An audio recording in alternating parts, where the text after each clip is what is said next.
हरे कृष्णा। हम लोग प्रत्येक दिन ब्रह्म मुहूर्त में अपना भगवान नाम से ये दिन आरंभ करके और उसके बाद भगवत गीता की कुछ शिक्षाओं को श्रवण करने के लिए उपस्थित हैं।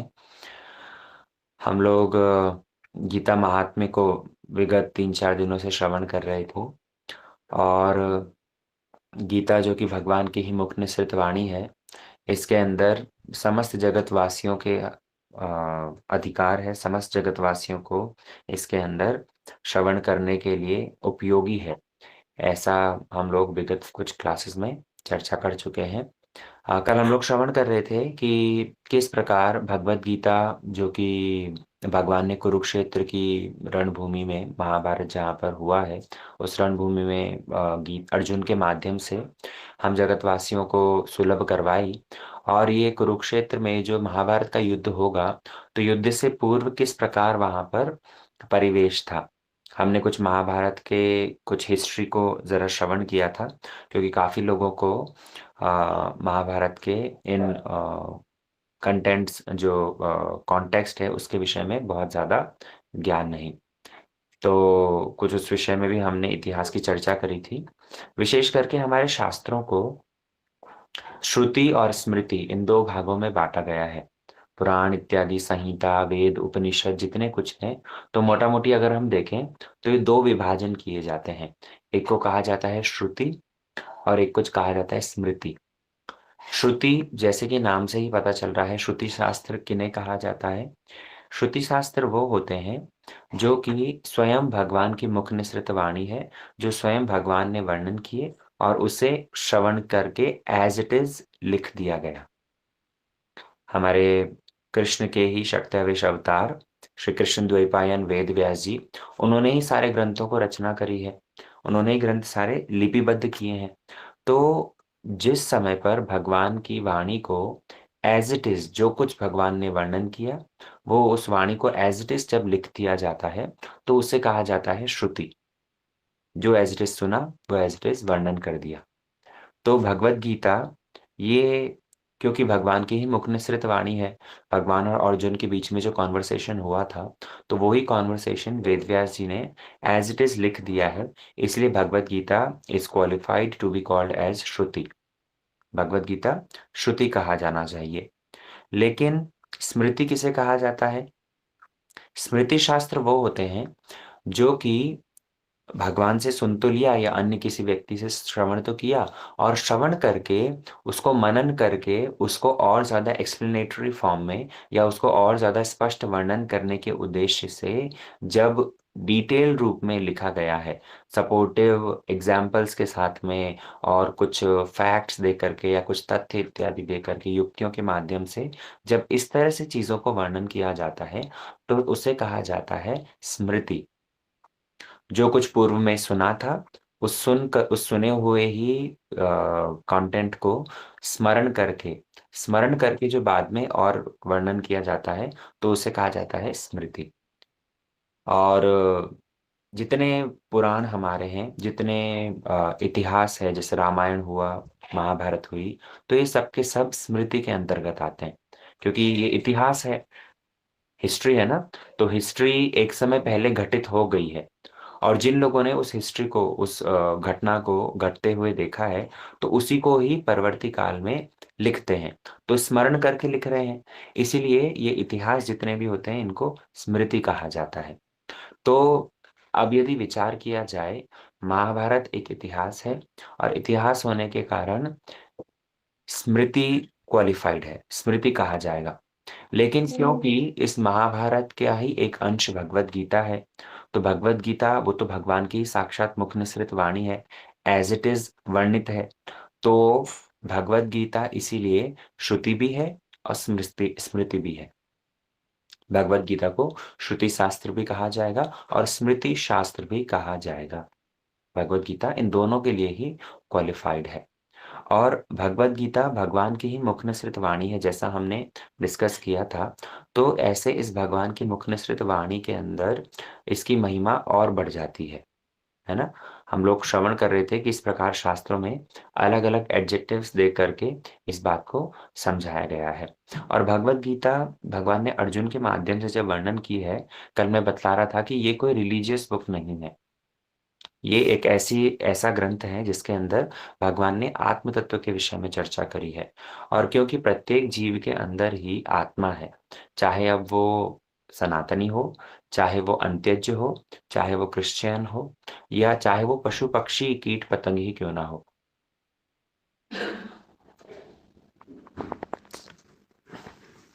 तो प्रत्येक जीव ही अ, भगवद गीता के ज्ञान को ग्रहण करने के लिए, आहरण करने के लिए प्रस्तुत रहे।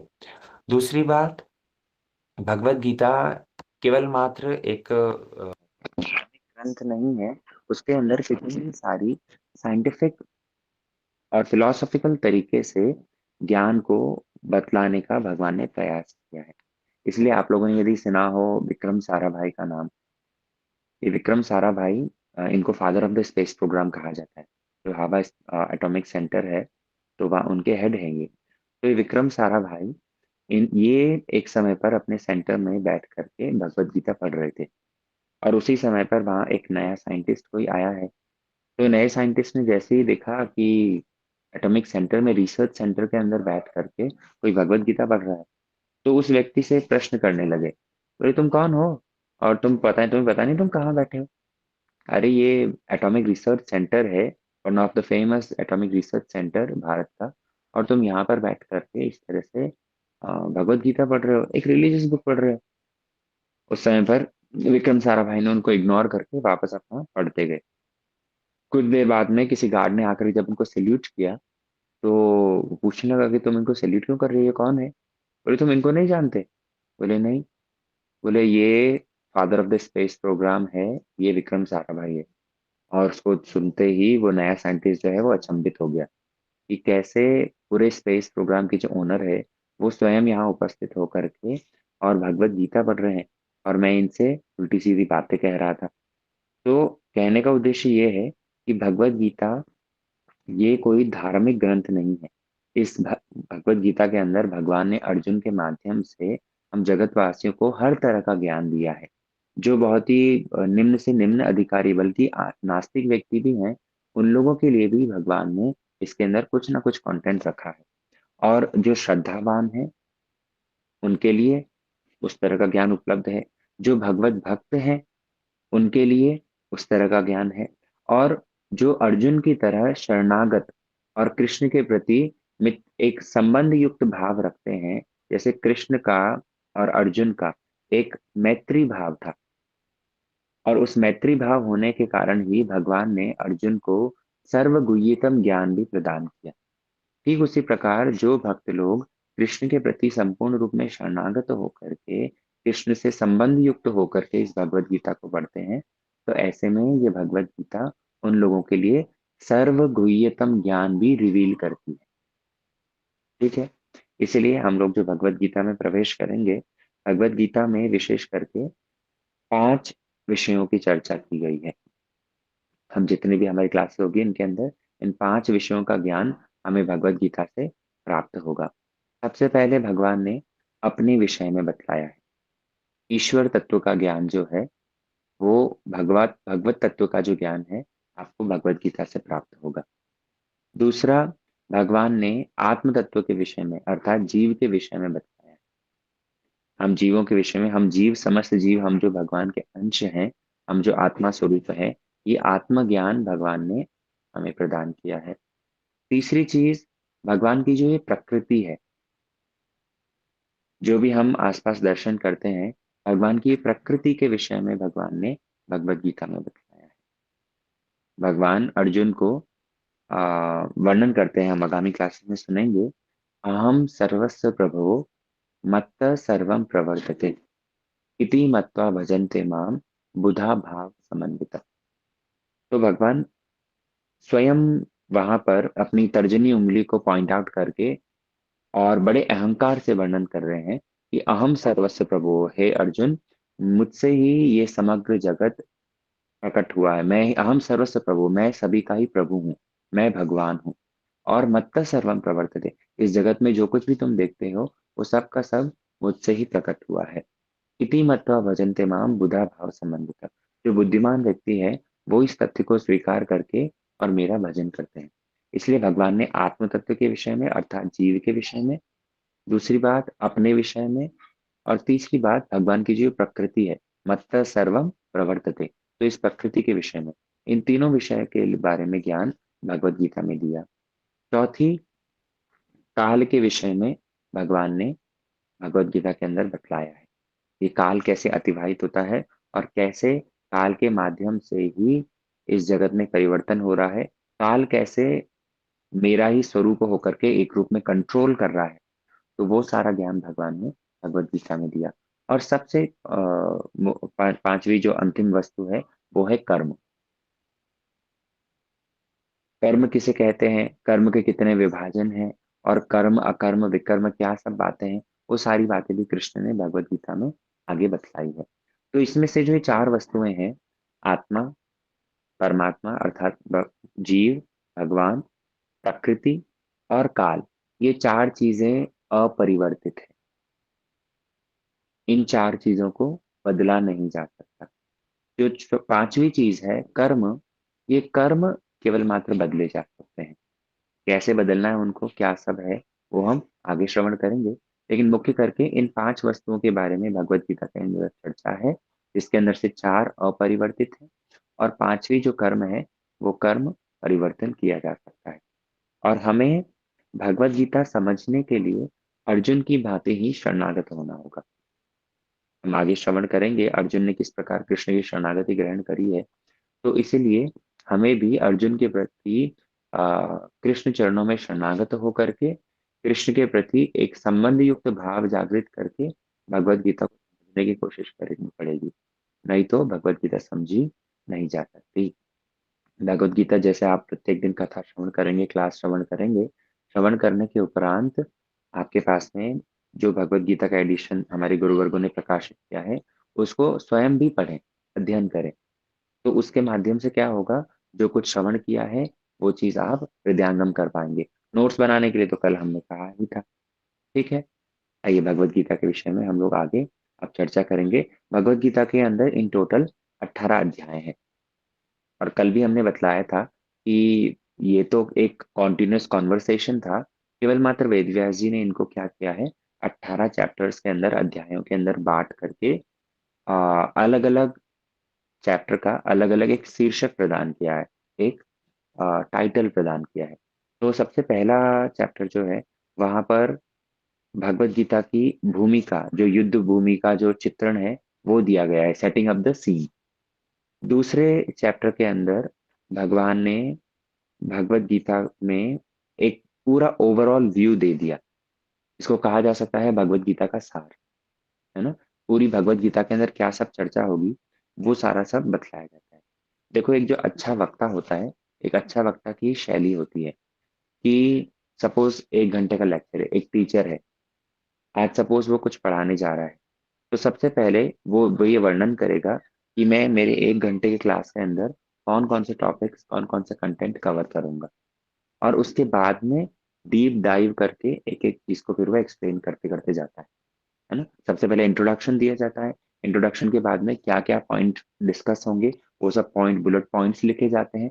और उसके बाद में फिर एक एक पॉइंट को डीपली डिस्कस किया जाता है। ये एक प्रेजेंट करने की शैली होती है, ये एक अच्छी शिक्षक की शैली होती है, ताकि वो अपने छात्रों को अच्छे से वो चीज समझा सके। भगवान ने भी उसी प्रकार पहले अध्याय के अंदर जो है, जब अर्जुन सारा सब वर्णन कर रहे हैं, कहते जा रहे हैं, तो वो काइंड ऑफ इंट्रोडक्शन है। वहां पर कुरुक्षेत्र की भूमि पर, रणभूमि पर क्या हो रहा है वो सब वहां पर चित्रण किया गया। उसके बाद में भगवान ने जब दूसरे चैप्टर से बोलना आरंभ किया है तो वहां पर संपूर्ण भगवत गीता का सार दे दिया। तीसरे चैप्टर से जब प्रश्नोत्तर आरंभ होते हैं, अर्जुन प्रश्न करता है तो भगवान एक एक विषय को डीपली वहां डिस्कस करते करते समझाते हुए चलते हैं। तो पहले चैप्टर के अंदर setting up the scene, introduction दिया है। दूसरे चैप्टर के अंदर भगवान ने भगवत गीता का सार बतलाया है। तीसरे से पांचवें चैप्टर के अंदर भगवान ने कर्म योग के विषय में और कुछ ज्ञान योग के विषय में चर्चा करी है। उसके बाद में छठे चैप्टर के अंदर भगवान ने कुछ प्रैक्टिकल इम्प्लीमेंटेशन बतलाया है। भगवत गीता को वास्तव में जीवन में कैसे उतारा जाए, उस विषय में चर्चा करी है।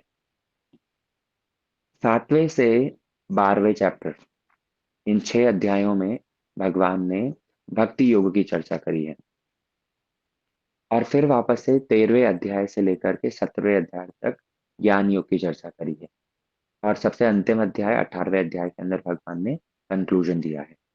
तो आप देखोगे, यदि प्रथम 6 चैप्टर्स के अंदर कर्म योग की प्रधानता आपको दिख लेगी, मध्य में 7 से लेकर 12 अध्याय तक भक्ति योग की प्रधानता आपको दिख लेगी, और अंतिम में पुनः वापस 13 से 18वें अध्याय तक, 13 से 17, 18वां तो कंक्लूजन है, तो 13 से 17वें अध्याय तक आपको ज्ञान योग के विषय में चर्चा सुनने को मिलेगी। तो कर्म, ज्ञान, इन दोनों के बीच में रखा गया है भक्ति को।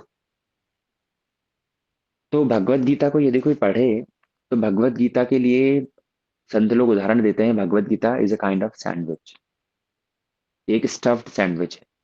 और सैंडविच के अंदर आप देखिएगा, ऊपर ब्रेड होती है, नीचे ब्रेड होती है, और दोनों के बीच में स्टफिंग दी जाती है। जैसे आपने मार्केट से यदि चीज सैंडविच खरीदा, हाँ, कॉर्न चीज सैंडविच खरीदा है, तो ये कॉर्न चीज का जो स्टफिंग है, वो दोनों ब्रेड के स्लाइस के बीच में दी जाती है। अगर कोई व्यक्ति ये कॉर्न और चीज की जो स्लाइसिंग है, वो उसको हटा दे और केवल मात्र ब्रेड सेक करके दे दे और कह दे खाओ सैंडविच खाओ, ये चीज सैंडविच, क्या उसे सैंडविच माना जाएगा? नहीं। मुख्य वस्तु सैंडविच के अंदर जो होती है, वो कहाँ रहती है? बीच में। ठीक उसी प्रकार भगवत गीता, जिसके अंदर भगवान ने भक्ति योग को केंद्र में रखा है, बीच में रखा है, और दोनों और कर्म और ज्ञान को रखा है, तो इस बात से हमें समझना चाहिए कि भगवान ने भगवत गीता के माध्यम से भक्ति योग को ही प्रधानता दे करके भक्ति योग का आश्रय लेने की शिक्षा दी है। कुछ लोग भगवत गीता पढ़ करके यही कंक्लूड कर लेते हैं कि कर्म मार्ग ही श्रेष्ठ है, भगवान ने तो भगवत गीता में कर्म करने को कहा। काफी लोगों का ये मत रहता है कि भगवान ने तो भगवत गीता में कहा कर्मण्येवाधिकारस्ते मा फलेषु कदाचन, तो कर्म करने को कहा, हम तो कर्म करेंगे जी। लेकिन भगवान ने कर्म योग तो पहले ही वर्णन कर दिया। दूसरी बात, मध्य में रखा है भक्ति योग को, और अंत में पुनः ज्ञान योग को। और फिर वापस से अगर 18वां अध्याय पढ़ेंगे, तो उसके अंदर भी भक्ति योग की ही पुनः चर्चा है। तो ओवरऑल किसी ग्रंथ को केवल मात्र एक अंश उसका पढ़ करके कंक्लूड कर लेना, ये बुद्धिमानी नहीं होती। ग्रंथ को ओवरऑल आद्य पांत अध्ययन करने के उपरांत उसका सार क्या है वो बताया जाता है। तो भक्ति योग को सेंटर में रखा है, मतलब भगवान भगवत गीता के माध्यम से भक्ति योग की शिक्षा दे रहे हैं। दूसरा कारण, जो मुख्य कारण है, भक्ति योग को बीच में रख करके भगवान ये शिक्षा दे रहे हैं कि भक्ति के बिना कर्म भी अपना फल नहीं दे सकता, भक्ति के बिना ज्ञान भी अपना फल नहीं दे सकता। श्री वृंदावन दास ठाकुर इसलिए चैतन्य भागवत के अंदर वर्णन करते हैं कि ए सकल साधन ने अति तुच्छ फल, भक्ति बिना नाही बीते पारे फल। सर्वश्रेष्ठ भक्ति सवर संबल, इस तरह से वहां पर वर्णन करते हैं कि ये भक्ति क्या है, ये भक्ति ही सर्वश्रेष्ठ है और संपूर्ण रूप में बलवान है, जो कि अन्य अन्य साधनों को भी पोषण देती है। कोई व्यक्ति अगर बीच में खड़ा हो, तो वो इधर वाले को भी मदद कर सकता है, इधर वाले को भी मदद कर सकता है। इसलिए भक्ति योग बीच में विराजमान होकर के कर्म को भी अपना फल प्रदान करने में सहायक है, और ज्ञान को भी अपना फल प्रदान करने में सहायक है। भक्ति ज्ञान और भक्ति योग के माध्यम से ही कर्म और ज्ञान अपने अपने फल दे पाते हैं। आपको हो सकता है ये बात अभी समझ में नहीं आ रही हो, एक उदाहरण के माध्यम से समझिएगा। जैसे कर्म, कर्म क्या होता है उसे हम विस्तार से आगे श्रवण करेंगे, लेकिन उदाहरण के तौर पर जैसे यज्ञ करना, यज्ञ करना एक वैदिक कर्म है।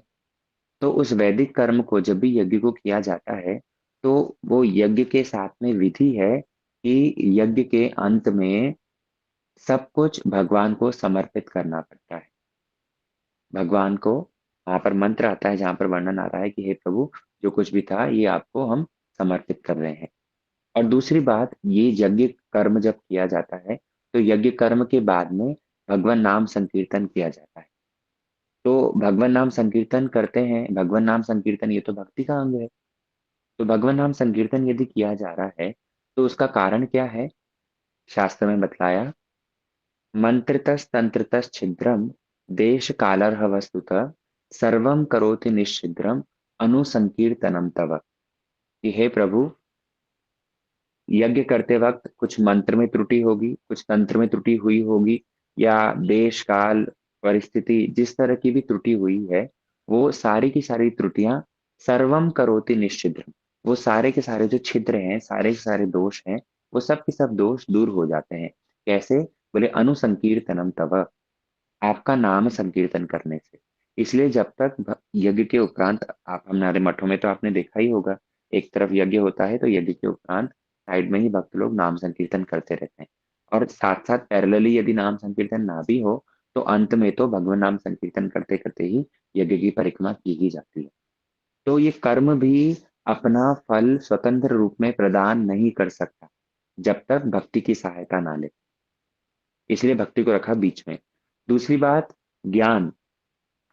ज्ञान मार्ग भी यदि कोई अवलंबित करता है तो ज्ञानी व्यक्ति भी भगवत भक्ति के अंगों का पालन करके ही अपने चित्त की शुद्धि करते हैं। ज्ञान मार्ग जो है वो, ज्ञान मार्ग कैसा है? ज्ञान मार्ग वालों का फिलॉसफी है कि हम अविद्या के कारण, अज्ञानी होने के कारण ही भगवान से विमुख हो गए, इस जगत में दुख कष्ट पा रहे हैं। तो क्या करना होगा? बोले ज्ञान का आहरण करके, ज्ञान को अर्जन करके संपूर्ण रूप में हम ब्रह्म अस्मि, हम वो ब्रह्म ही हैं, और उस ब्रह्म में जाकर के लीन हो जाएंगे। लेकिन ज्ञान तो अशुद्ध चित्त के अंदर रहेगा नहीं। तो सबसे पहले चित्त का शोधन करो, इंद्रियों को दमन करो, चित्त का शोधन करो। तो चित्त शुद्धि के लिए वो लोग क्या करते हैं? यही भगवत भक्ति के अंगों का पालन करते हैं। श्रवण कीर्तन विष्णु स्मरण, जो सारे भगवत भक्ति के अंग हैं, हम जो लोग भक्ति के अंग का पालन कर रहे हैं, तो ये सब अंगों का वो पालन करते हैं। तो वो भी इन अ वे भगवत भक्ति का आश्रय ले रहे हैं, भक्ति योग का आश्रय ले रहे हैं। भक्ति योग के बिना ज्ञान भी अपना फल नहीं दे सकता, भक्ति योग के बिना कर्म भी अपना फल नहीं दे सकता। इसलिए भक्ति योग को भगवान ने बीच में रख करके और इन दोनों को मदद प्रदान करी। और मुख्य रूप में तो भक्ति योग ही भगवान समस्त जगतवासियों को शिक्षा देना चाह रहे हैं। ये भगवत गीता का सार है, जो कि शास्त्रकारों ने मंथन करके इसको बतलाया। नहीं तो भगवत गीता एक ऐसा ग्रंथ है जिसको कर्मी, ज्ञानी, योगी सभी लोग ही आश्रय लेते हैं, और सब अपने अपने मतलब की चीजें उसमें से निकाल लेते हैं, है ना। अभी भगवत गीता कल हम लोग श्रवण कर रहे थे कि कैसे भगवान स्वयं शांति दूत बन करके गए हैं, और दुर्योधन ने भगवान के प्रस्ताव को ठुकरा करके युद्ध के लिए ही प्रस्तुति दी है। कैसे कुरुक्षेत्र की रणभूमि में भगवान पंच पांडवों को सात अक्षौणी सेना के साथ में एक और खड़े हैं, और कैसे दुर्योधन भीष्म पितामह, द्रोणाचार्य, कृपाचार्य, कर्ण इत्यादि योद्धाओं को लेकर के दूसरी ओर विपक्ष में 11 अक्षौणी सेना के साथ में खड़ा है। तो ये भगवत गीता के अंदर देखो दो कॉन्वर्सेशन है। एक कॉन्वर्सेशन तो होगा कृष्ण और अर्जुन का। कहाँ हो रहा है ये? कुरुक्षेत्र की भूमि पर। वहीं पर महाभारत की रणभूमि में, कुरुक्षेत्र की भूमि में, ये अर्जुन और कृष्ण का कॉन्वर्सेशन हो रहा है। और संजय ने दिव्य दृष्टि से इसी कॉन्वर्सेशन को सुना, और सुन करके वर्णन कर रहा है धृतराष्ट्र को। कहाँ पर? हस्तिनापुर में। तो इसलिए एक कॉन्वर्सेशन, आप यदि स्वयं भगवत गीता पढ़ेंगे कंफ्यूज ना हो जाएं, इसलिए थोड़ा सा डिस्क्रिप्शन दिया जा रहा है। तो एक कॉन्वर्सेशन चल रहा है संजय और धृतराष्ट्र के बीच में। कहाँ पर? हस्तिनापुर के अंदर। भगवान जो कुछ अर्जुन को कह रहे हैं कुरुक्षेत्र की रणभूमि में, वो सारा का सारा कॉन्वर्सेशन संजय सुन रहे हैं, अपनी दिव्य दृष्टि से देख रहे हैं। और वो ही कॉन्वर्सेशन उन्होंने क्या किया है? धृतराष्ट्र को वर्णन किया है हस्तिनापुर के अंदर। तो ये 2 कन्वर्सेशन वहाँ पर चल रहे हैं। और एक कन्वर्सेशन जो है, वो ऐसा है कि एक साधारण साधक, मतलब मतलब यूनिवर्सल लेवल पर चल रहा है। यूनिवर्सल लेवल पर मतलब आत्म लेवल पर, जहाँ पर हर कोई उस भगवत गीता के ज्ञान को ग्रहण कर रहा है ना? तो ये मेजरली इस तरह का कॉन्वर्सेशन यदि आपको बीच में मिलेगा, कहीं पर आ जाएगा धृतराष्ट्र उवाच, कहीं पर संजय उवाच, कहीं पर अर्जुन उवाच, और कहीं पर भगवान उवाच। तो आप लोग कंफ्यूज ना होए कि कहाँ आप तो कह रहे थे कि ये भगवान ने गीत गाया है, अर्जुन को सुनाया है, और अभी संजय बीच में कहाँ से आ गए, या धृतराष्ट्र कहाँ से आ गए। तो इस तरह से कंफ्यूज ना होए, ये 2 कॉन्वर्सेशंस पैरेलली चल रहे हैं। अभी आइए, भगवत गीता का जो प्रथम चैप्टर, प्रथम वर्ष है, प्रथम श्लोक, उसके अंदर उस थोड़ी चर्चा करते हैं। प्रथम श्लोक जो है, वहां पर सबसे पहले बतलाया धृतराष्ट्र उवाच। कह रहे हैं, धर्म क्षेत्रे कुरुक्षेत्रे समवेता युयुत्सव मामका पांडवाश्चैव किम अकुर्वत संजय। इस पहले श्लोक के अंदर बतलाया गया, धर्म क्षेत्र, पहला शब्द ही व्यवहार किया है धर्म। और ये धर्म शब्द जो है, ये धर्म शब्द की बहुत विस्तृत व्याख्या हो सकती है, लेकिन यहाँ पर उन्होंने ये जो धर्म शब्द यूज किया है, ये धर्म शब्द अपने आप में भी इसका अर्थ भी है, ये धर्म शब्द एक नाउन भी है। और ये धर्म शब्द फिलहाल जो यूज किया गया है, ये एज ए एडजेक्टिव यूज किया है, ये एक विशेषण के रूप में यूज किया गया है। कैसे? धर्म क्षेत्र, अर्थात वो क्षेत्र जो है, वो क्षेत्र कैसा है? वो धार्मिक है। कौन सा क्षेत्र है? बोले कुरुक्षेत्र। कुरुक्षेत्र एक स्थान विशेष है, आप लोग जानते हैं, अंबाला से कुछ थोड़ी ही दूर कुरुक्षेत्र एक स्थान है, जिस स्थान पर ये महाभारत की युद्ध हुआ था। तो ये महाभारत के युद्ध जब होने जा रहा था, इस कुरुक्षेत्र की भूमि का चयन किया गया है, और इस कुरुक्षेत्र की भूमि के लिए ही वर्ड, विशेषण दिया गया है धर्म क्षेत्र। अर्थात ये कुरुक्षेत्र की भूमि कैसी है? ये बहुत ही धर्म परायण क्षेत्र है। उस स्थान पर धर्म की साक्षात प्रतिष्ठा है। क्यों प्रतिष्ठा है? उसका कारण है, इसके पीछे इतिहास है कि ये एक राजा हुए थे, कुरु महाराज नाम के।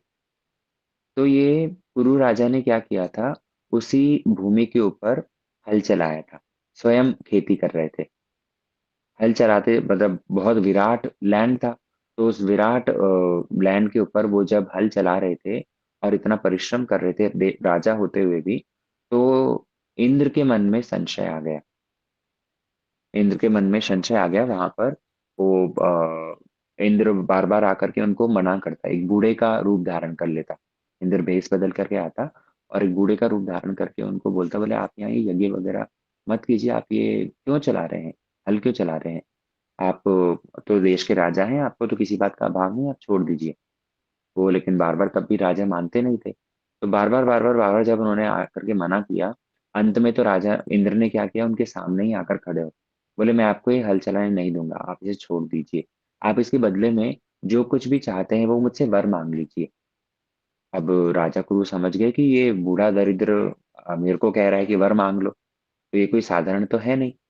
तब ऐसे में राजा ने बोला कि आप अपना असली रूप दिखाओ, तब जाकर के मैं कुछ वर मांगूंगा।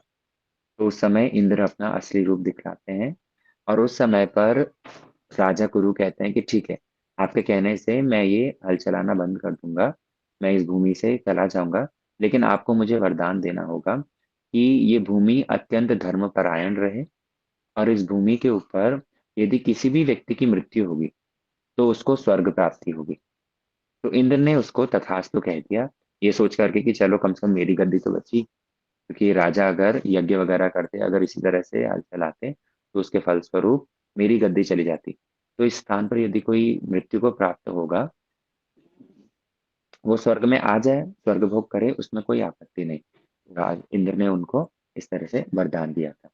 तो इसीलिए धर्म, ये कुरुक्षेत्र की भूमि का चयन किया गया, क्योंकि यहाँ पर अगर युद्ध होगा, तो युद्ध में तो दोनों पक्षों से ही बहुत सारे योद्धा मारे जाएंगे, लेकिन मारे जाने पर भी जैसे उनको सदगति प्राप्त हो, इसलिए ये धर्म क्षेत्र, ये कुरुक्षेत्र की भूमि का चयन किया गया।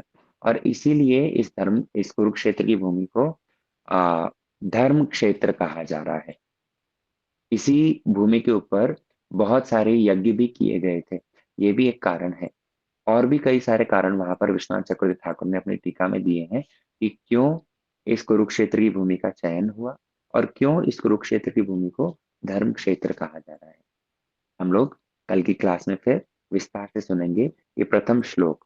ये एक प्रथम श्लोक ही पहले अध्याय के अंदर यदि देखेंगे तो ये प्रथम श्लोक ही बड़ा महत्वपूर्ण है, जिसको बहुत विस्तृत और बड़ी सुंदर व्याख्या हमारे टीकाकार लोगों ने किया है। ठीक है, आज के सत्र को हम लोग यहीं रखते हैं। वाञ्छाकल्पतरुभ्यश्च कृपा सिन्धुभ्येव च पतितनां पावनेभ्यो वैष्णवेभ्यो नमो नमः।